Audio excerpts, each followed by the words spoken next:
दोस्तों स्वागत है एक बार फिर से। आज सुनाएंगे पार्ट 2 गुलबख्श की कहानी का अगला भाग।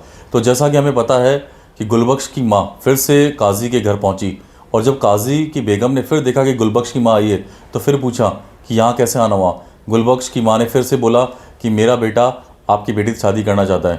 तब काजी की पत्नी ने बोला कि हे मोहतरमा, जो भी मेरी बेटी का वर चुनेगा वो मेरे हाथ में नहीं है, उसका दूल्हे को चुनने का हक सिर्फ काजी को है, वही उसके बारे में डिसाइड करेगा। तो आप अपने बेटे से कहिए कि कल जाके काजी से मिले।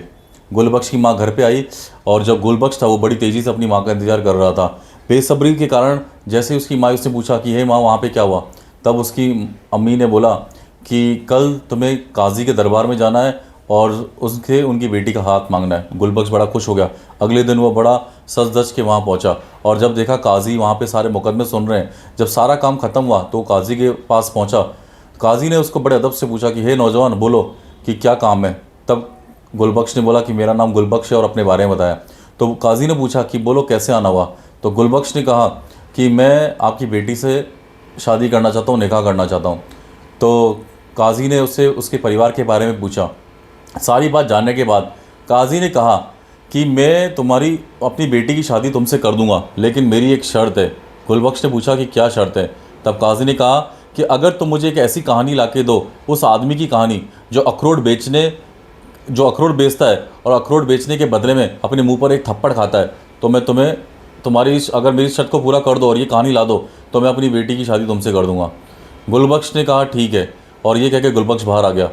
और अब वो पूरा जब आके घर पे अपनी माँ को ये बात बताई तो उसकी माँ बड़ी हैरान हो गई कि तुम काजी की शर्त कैसे पूरी करोगे।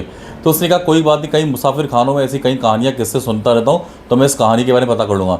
इस तरीके से वो पूरे शहर में घूमने लगा, कई मुसाफिर खाने, कई सरायों में घूमा। आखिरकार उसको एक बूढ़ा व्यक्ति मिला। उस बूढ़े व्यक्ति ने उसको पूछा कि बेटा परेशान क्यों। तब गुलबख्श ने बताया कि मुझे उस आदमी की कहानी जानी है जो अखरोट बेचने के बदले में अपने मुँह पर थप्पड़ खाता है।